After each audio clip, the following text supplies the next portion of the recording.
On ouvre une page de politique américaine, J-3 avant les élections de mi-mandat aux États-Unis. Les Américains qui votent pour élire leurs députés ou l'équivalent et puis une partie de leurs sénateurs. Et aux États-Unis, on peut voter par correspondance. Regardez les images de Los Angeles où les bulletins de vote affluent dans un centre ouvert 24 heures sur 24. Lors de la dernière présidentielle, plus de 65 millions de votes par correspondance ont été enregistrés dans le pays. On va aller un peu plus loin avec vous, Julien Gall. C'est quoi exactement ces élections de mi-mandat? Les midterms, comme on dit en américain.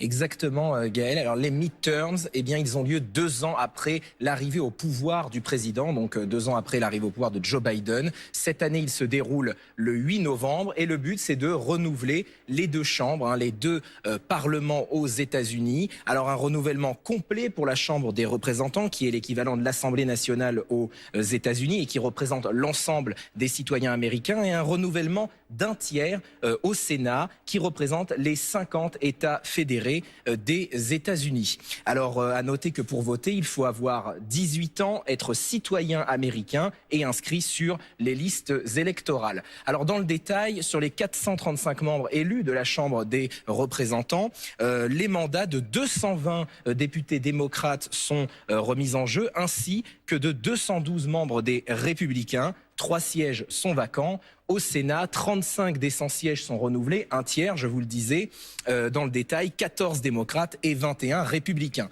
Sont également renouvelés les représentants des pouvoirs locaux. Alors là, ça se passe au niveau des États. Il y a 6279 sièges qui sont soumis au vote des citoyens cette année. Ça concerne l'élection des gouverneurs, par exemple, des juges, des shérifs, les chefs de la police, ou encore des procureurs généraux.